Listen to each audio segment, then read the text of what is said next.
What's up, fight fans? Luke Thomas here. This is the Monday Morning Analyst here on MMAfighting.com. Thank you so much for joining me.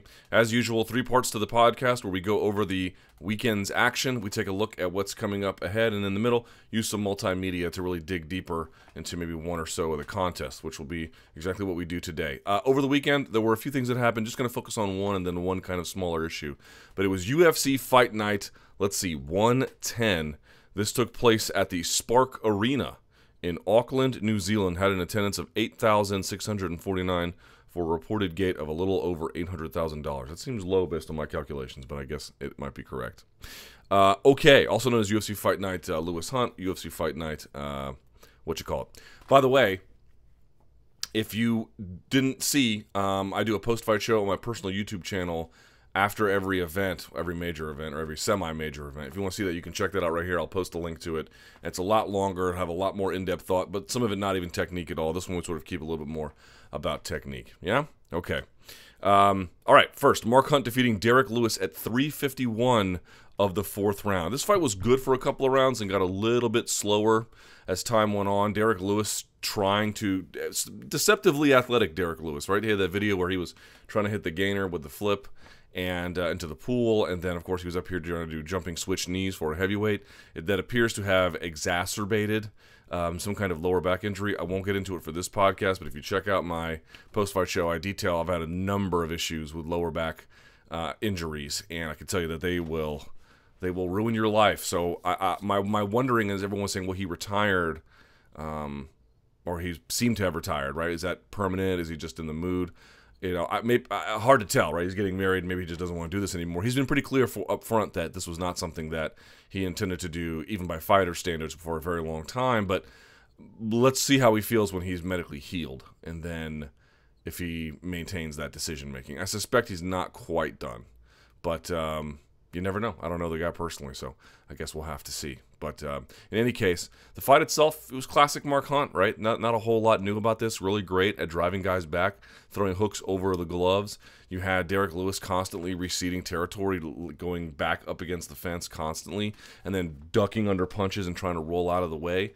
Not a very effective strategy, but if you're injured, what can you realistically do? So I would say we didn't learn a whole lot new about Mark Hunt from this contest, but what I would say is that the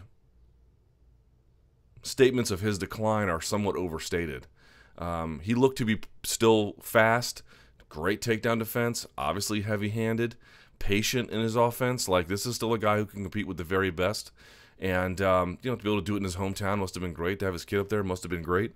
There's some issues there, obviously, still with the UFC, which, again, I get in more in my post-fight show. But just from a technical standpoint, it looked to me like a perfectly adequate, if not good, performance from Mark Hunt. Now, I didn't think Derrick Lewis looked bad until maybe those last couple of rounds where he was really evasive and backing up and not really in the pocket, and he was throwing these one-hitter quitters, while Hunt was a little bit better, even for a guy who typically likes to throw the one-hitter quitters. He's a little bit better about like putting things in combination, setting things up, going a lot to the body in this contest. So really great stuff from Mark Hunt, and I think he's still very competitive as a top 10, maybe even top 5 heavyweight.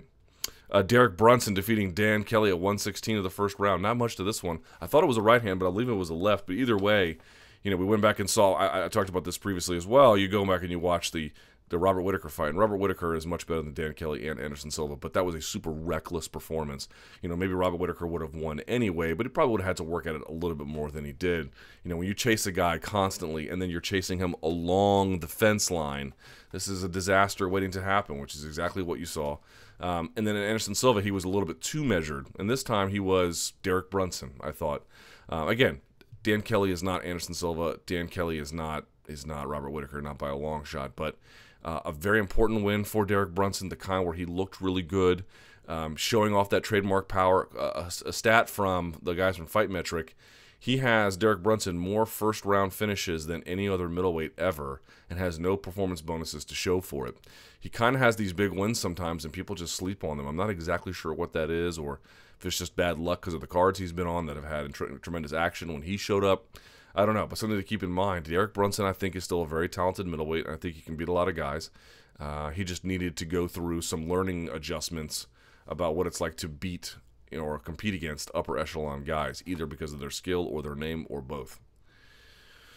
Dan Hooker defeating Ross Pearson at 3:02 of the second round. We'll take a look at that in the second segment. But to me, this was a fantastic performance from Dan Hooker. And Ross Pearson, I thought, looked good early in both rounds, and especially in the first, because he mixed up his defense a lot more. You're going to see in this one, in the second round, his defense becomes very, very predictable, and his defense became part of his offense.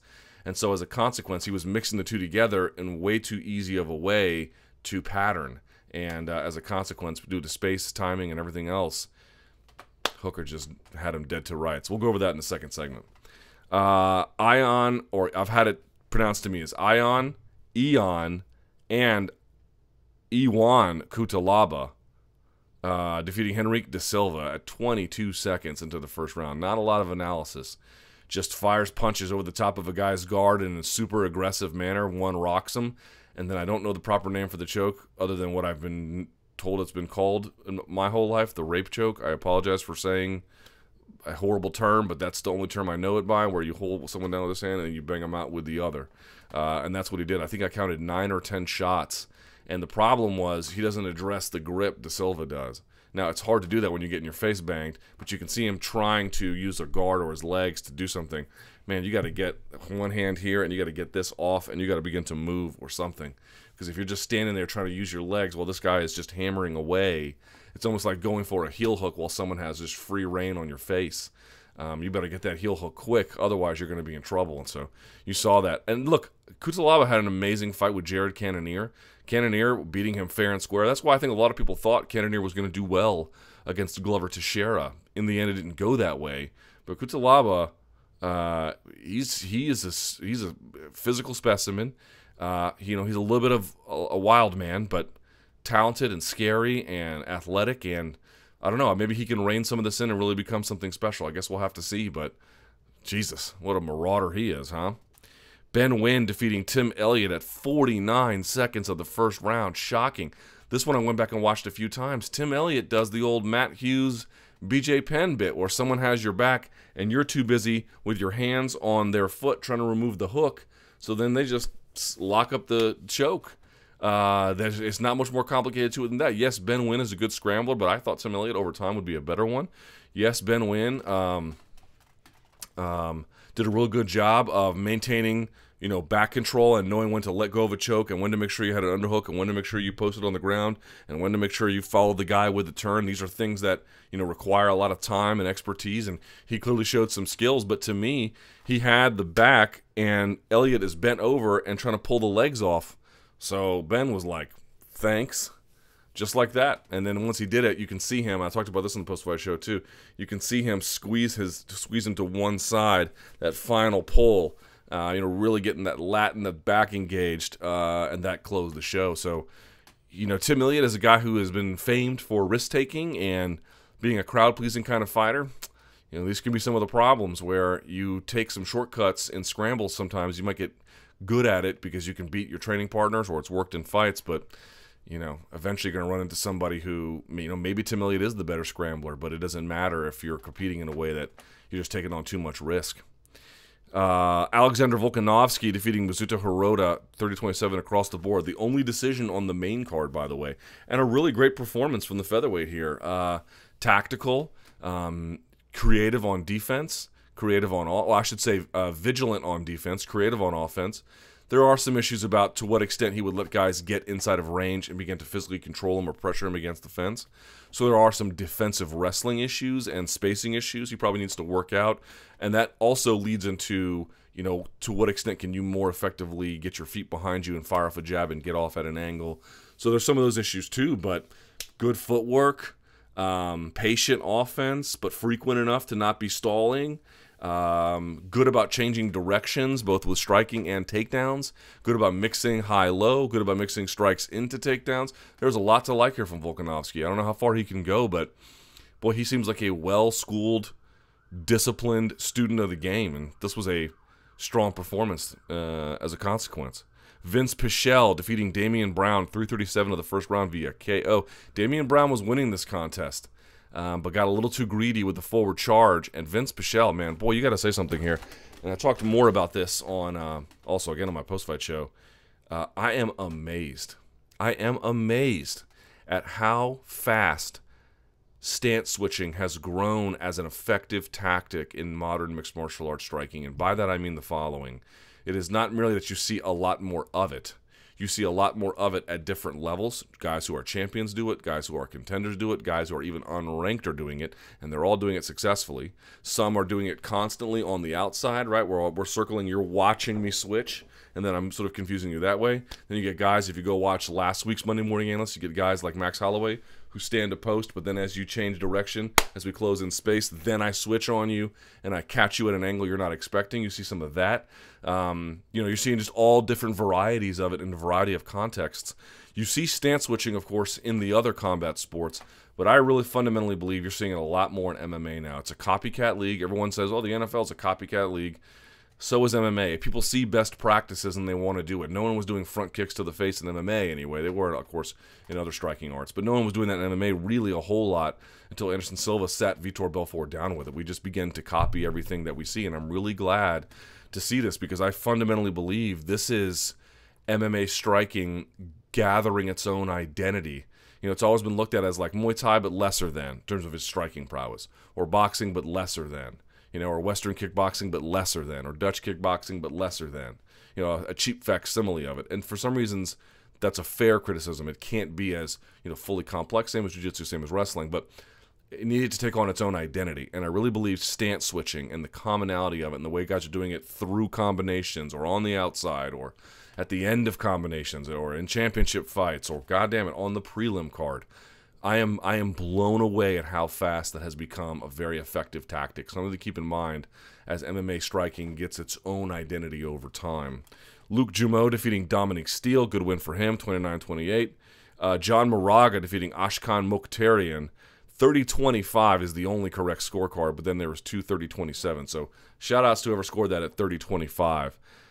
Just a vastly superior grappler. We talk about it all the time. What are the stages of grappling? Survival, defense, attack. This was all survival, a little bit of defense. John Moraga leagues ahead of him on the ground and didn't even necessarily have to use a bunch of ground and pound to get to positions. He could do it through positional weight and trickery and where to put his hands, how to underhook, where to sit his hips at the right time, get this guy's weight going one way, scoop around the other way, side, take him out. Like, just vastly superior to Mokhtarian on the ground. Good tune-up contest for John Moraga, who entered this contest on the 3-fight losing streak. By the way, spent the last 2 weeks at the UFC Performance Institute. Leslie Smith is at the Performance Institute this week. So really interesting to see more and more people use that. According to what Moraga told me, you have to get your own accommodations for housing. You have to bring in your own sparring partners, but they have cryotherapy there. They feed you. They have massage therapists, other physical therapists there. And he said he wants to end his camp feeling good, not banged up to the point where he was sort of limping across the finish line, either metaphorically or literally. And this time he said it made a big difference. Not great finishing on some of those arm bars or that guillotine, that arm and guillotine. When you do that, you got to be real high on the base of the neck. You got to get that thing cranking all the way over. You could see the rat tail of Mokhtarian, meaning he was, Jeff Glover has arm and guillotine around the crown of the head, but you want to be high on the neck typically for those kinds of arm and guillotines. So a little bit low on it. I mean, I'm sure it was tight, but tight is not the same as finishing. And then in that arm bar, and it's not spinning all the way over. You got to get that leg over the face. That is what keeps your face down, your body down. If you ever want to try something, I always talk about it. Take one finger and put it on your friend's head as they lay on their back and tell them to sit up. They won't be able to do it. You can hold them down with your one finger. All right, so imagine what your leg over the top, scrunched hard, can do. It keeps you there, but you got to spin quickly into it. And you have to have sort of a whole process. And look to me like he spins and then kind of falls back a little bit. So the leg is kind of off and his weight is backwards. There's some things there that he could probably slow down and tune up a little bit. But overall, great performance from John Moraga, who was, Ashkan Mokhtarian never had a chance. Zach Otto defeating Kiichi Kunimoto. Bit of a controversial decision there. Split decision 29-28, 28-29, 29-28. And then J.J. Aldrich taking on Chan Mi-jun. 30-27s across the board. Went back and watched that one as well. Not a great job necessarily by Aldrich in cage cutting, kind of doing a little bit of following. But, man, that right hand was money the entire time. Check hooking in the middle of combinations. they were open opposite stances, so Aldridge doing a great job of going to the body with the opposite side, but the rear leg roundhouse. Just great stuff from JJ Aldridge. Obviously some things she can tighten up, but she's young, she's getting better. So for me, it was like she got better with time. June appears to be tough as nails and a little bit crazy. So I guess we'll see how it goes. This was a catch weight of 118 pounds. Not quite on weight as they should have been, but I would say another strong performance from a student who is quickly developing her game in JJ Aldridge. So bonuses went to Mark Hunt versus Derrick Lewis, and then Dan Hooker and Ben Nguyen. Pretty all deserving, but again, Derek Brunson just can't get a bonus, as it turns out. Okay, so that's it for the UFC. Let's talk about that Glory incident real quick. All right, so Murtal Grunhart was facing off against Hirota Grigorian at Glory 42 in Paris.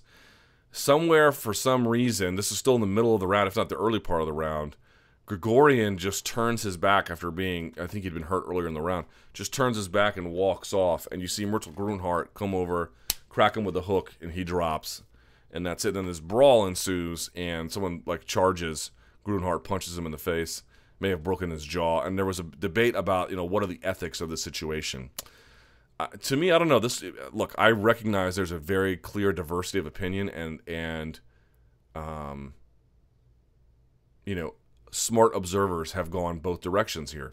For my money, the answer is I would not have been upset if he, in this case being Grunhart, had extended a degree of sympathy to Grigorian and been like, what are you doing here, and let the referee handle it.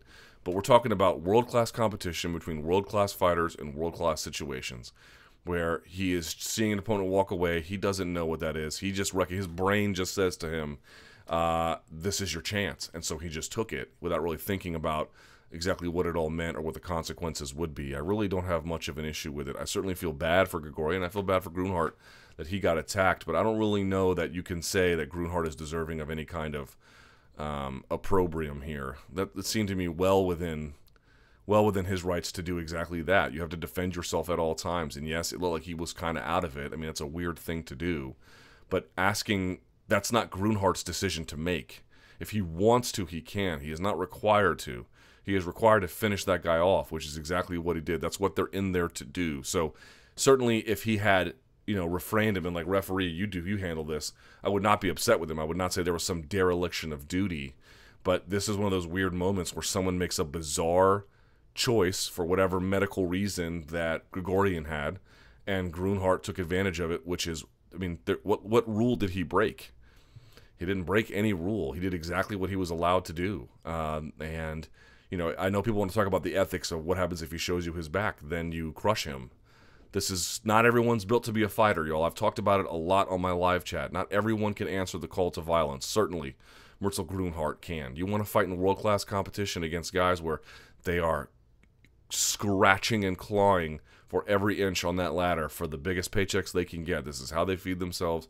This is how they put money in the bank. If you turn your back, I mean, it's not that I don't feel sympathy exactly for the condition that he was in, but I don't feel in any way that Grunhart should deserve a whole lot of criticism or certainly any kind of punishment.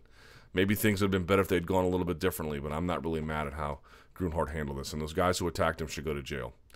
Okay, with that out of the way, let's do this. Let's take a look at how Dan Hooker got past Ross Pearson in probably the best performance of his career. Really fun stuff, and then we'll take a look at what's coming up in the week ahead. Dan Hooker taking on Ross Pearson. How did this one go down? Well, obviously we saw how the knee ended it, but you always want to see what sets everything up to make that happen, typically if you can. Not every time there is a big setup. Sometimes things just happen, not randomly exactly, but without a whole lot of antecedent factors. But that's not the case here. There are a lot of antecedent factors, and what you're going to notice in this fight is that the dynamic basically works like this. Ross Pearson is the one who comes forward basically the whole fight. Now, he doesn't do a whole lot of charging, although sometimes.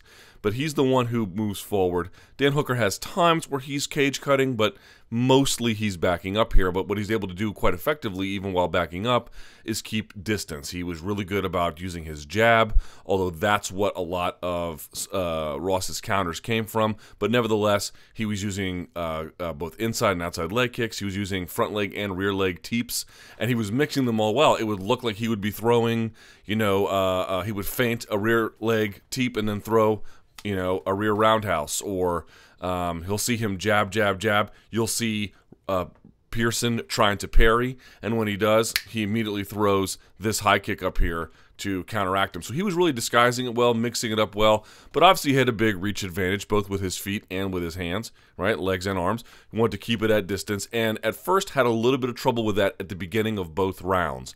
At the beginning of both rounds, Pearson had a little bit more ease getting in on him than he did later on. But what you're ultimately going to see is that more or less, Hooker did a really good job of maintaining distance and used that to frustrate the distance closing of Pearson, such that Pearson ultimately became predictable, and when he did, you saw what happened. Let's go through the slides. All right, let's do this now. All right, here you see him up front, right? Early on, this is still in the first round. Let's see what's going to happen here. Fires a jab. This is interesting to me because it looks like he's slipping to the outside. Yes, he does, and he counteracts it by coming down, scooping with that uppercut, and then a left hand. This is noteworthy because he almost never does this the rest of the fight. So early on, slips to the outside, uses this rear hand to come with an uppercut, and then this is ultimately the hand that's going to get him. Bink, that left, pops him. But the one commonality is the springing down and then leaping with the left. That is the common theme here. All right?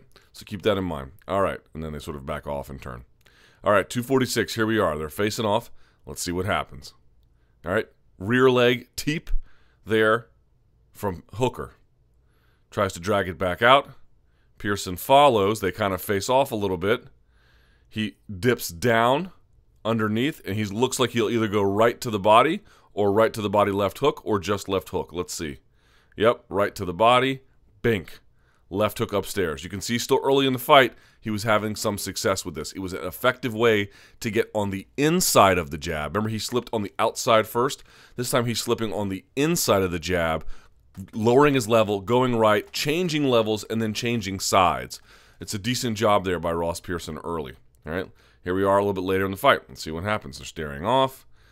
He's going to slip to the outside of the jab. This is interesting because that's what kept him safe, and then throws a left to the body, and it comes back out. He eats a kick right behind it, and then Pearson tries to throw a right hand behind it, right? Moderately catching him, all right? But understand, early on, he's slipping to the outside of the jab. That's going to help him, at least early, because he stops doing that late. Here they are. You see him, Hooker, which the slides won't show well, doing a lot of faking and a lot of feinting. So he gets a feint here to get a reaction, right? Throws the leg kick, boom. And what do you see from Pearson? Lowering his level. So this is really good from Hooker. You see this all the time. He'd stand off at distance. Look at how far apart they are, right? Flashes the hands, gets a reaction, steps a little bit, sees what Pearson does, and then does it again, but this time goes low. And Pearson, anticipating trying to get in on that range, he's sort of, like a coiled up spring getting ready to leap, right? We now go to 201. Let's see what happens. They're facing off here, all right? Flashes the hands. Let's see what they do. He's going to lower that level again, and look how he's lowering the level. It's not just straight down. It's to the outside, probably to create a lane for that right hand, and also so this left hand can curve around the glove. If he can go straight through, he will. If he can curve around the glove, even better, right? Boom, boom. There it is again. And you can see, look how far down he is. He gets countered a little bit here with a check hook here from Hooker.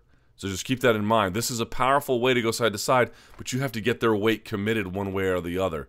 Or you have to really trick them, or you have to be very, very quick.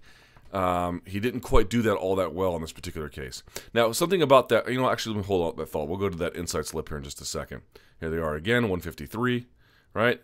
Now, again, slipping to the outside. This is better for him in my judgment.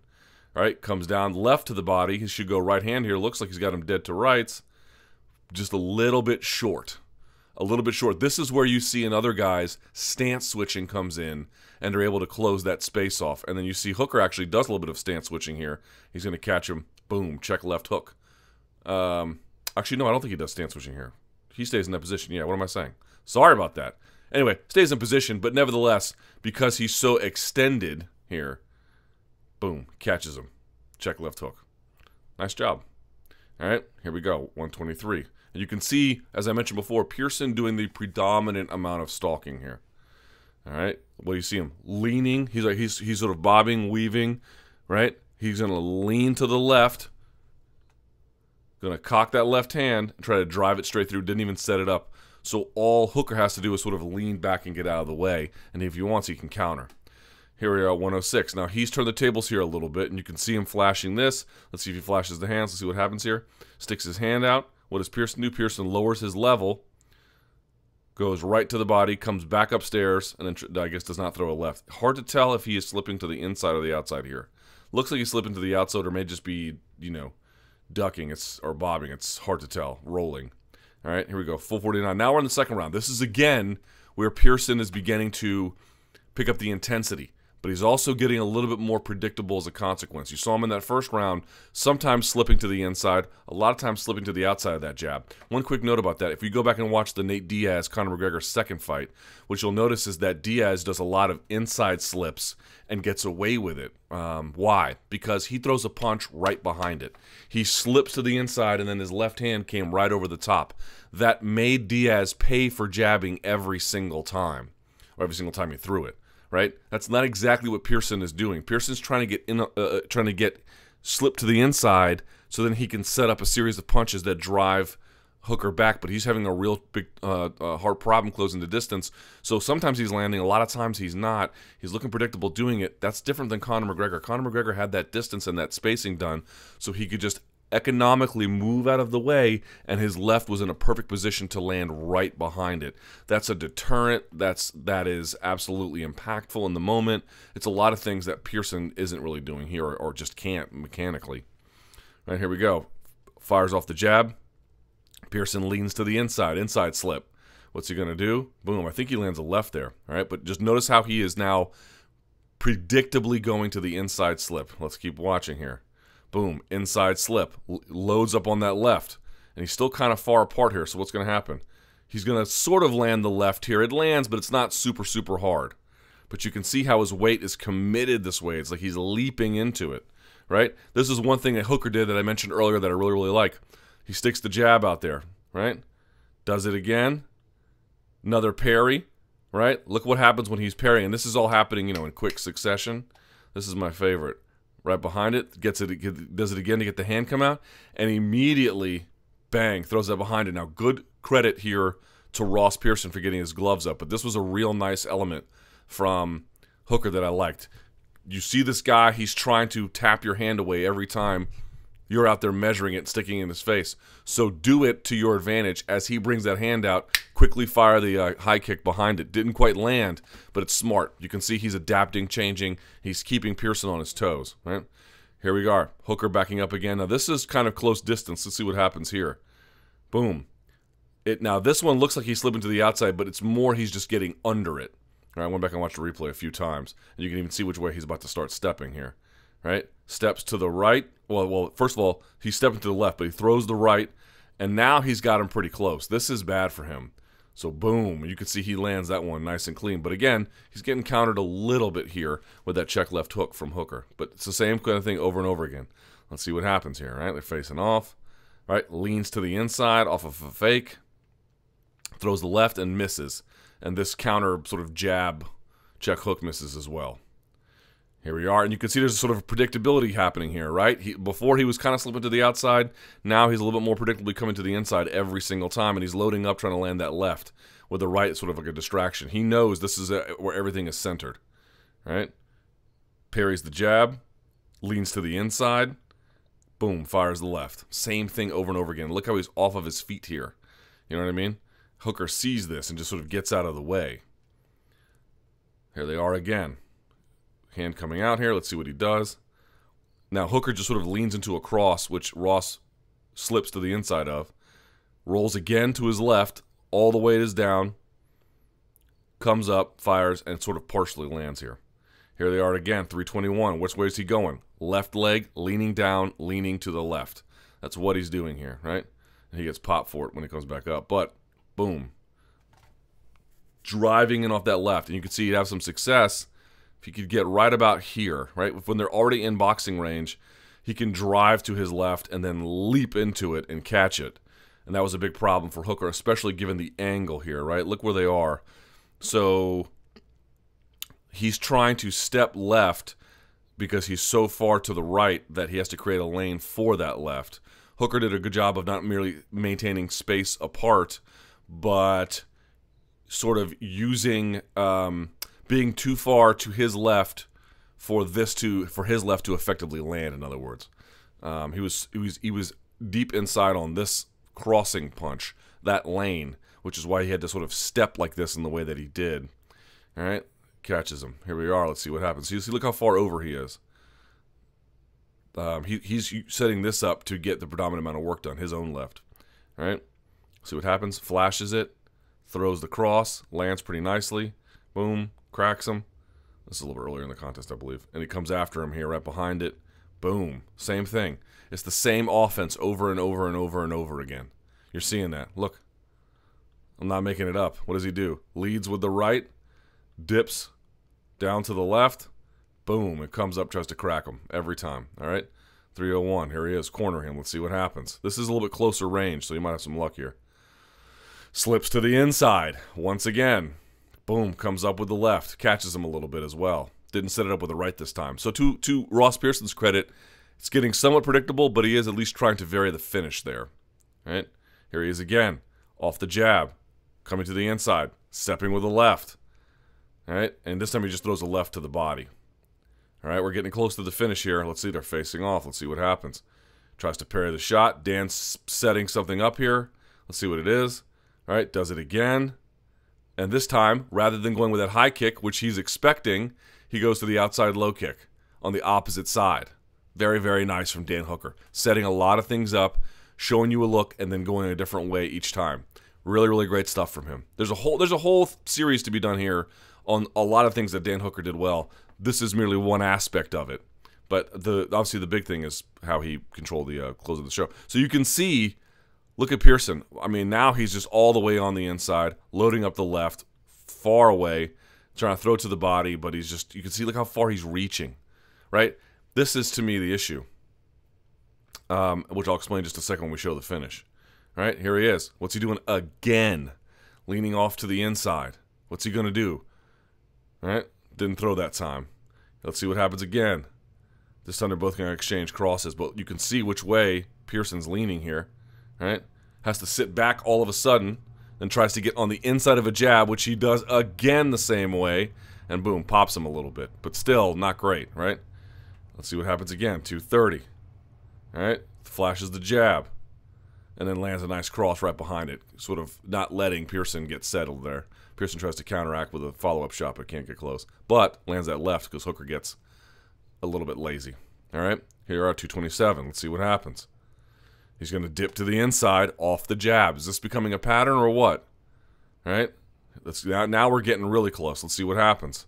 All right, he's going to dip to the left.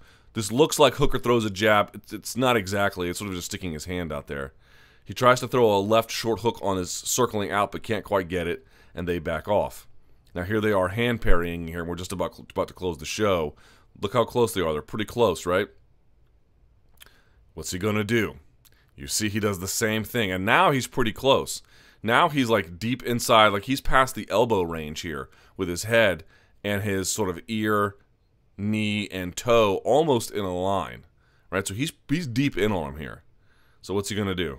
He's going to try and throw a left, partially lands. I caught it sort of after the fact, but it doesn't land great. But he's going to keep following him, right? He's going to dip his level. Once again, Hooker backs out. When he sees this, Hooker takes a step back. Look at his feet here, and look at his feet here, right? Takes a step back. Pearson rolls, kind of like rolls to the right here a little bit. Yeah, you can see that. Yep. Dan sort of sticks a hand out there to sort of deter him. And what happens? Pearson tries to. Look, he never comes up. So Dan is looking at him this whole time. Dan is looking at him this whole time, watching him keep his level low, waiting for it. He pops up on the left, but this is what's interesting to me. Everyone kept talking about how Pearson was ducking the whole time, right? Leaning to that left, and then not only that, lowering his level. But look here.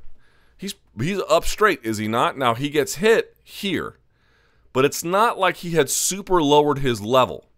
So why did this happen? A couple of reasons in my judgment. From here to here, right? Look, he's not super crumpled up. He's not, look, he's way lower here. Look at that. Way, way lower. But that's not what he's not aiming to hit him low. I mean, if he can, that'd be great, right? It would make it even harder. What he's looking to do is he's waiting to see when he springs. And not only is he waiting to see when he springs, what's behind Dan right here? Dan saw on the by the corner of his eye, when he got below these two black lines, you need to get out of here. What he'd been doing is he'd been doing a good job of circling here, where whenever Ross tried to advance on him, he had cage behind him to go backwards or go backwards at an angle just to get out of the way. But here he's not like exactly up against the fence, but this is the warning track. So what he's doing is he's realizing, okay, number one, he's close to me. Just no matter where we are, relatively speaking, he's close to me. Number two, I'm getting backed up against the cage. Number three, he's loaded like a spring. I'm going to wait for him to move in, and rather than try and circle out of the way and get trapped up against the fence where I don't want to be, I'm going to just meet him, and I'm going to use our height differential, and there may be some leaning on that left side, because remember, he throws it with the rear leg, not the left. So whenever there was that weight being distributed to the left, it wasn't quite upright, but you can see my point here is he springs up. He's not like standing here and throwing a hook. I mean, it looks that way, but you have to understand he has sprung to his feet to land. Dan sees that, blocks it, and then throws a knee right away using height differential and using the fact that now Pearson, because he has sprung into position, he can't retract, he can't really move. He has to wait till his own weight recenters before he can move and get out of the way, and he lands just as it does, boom.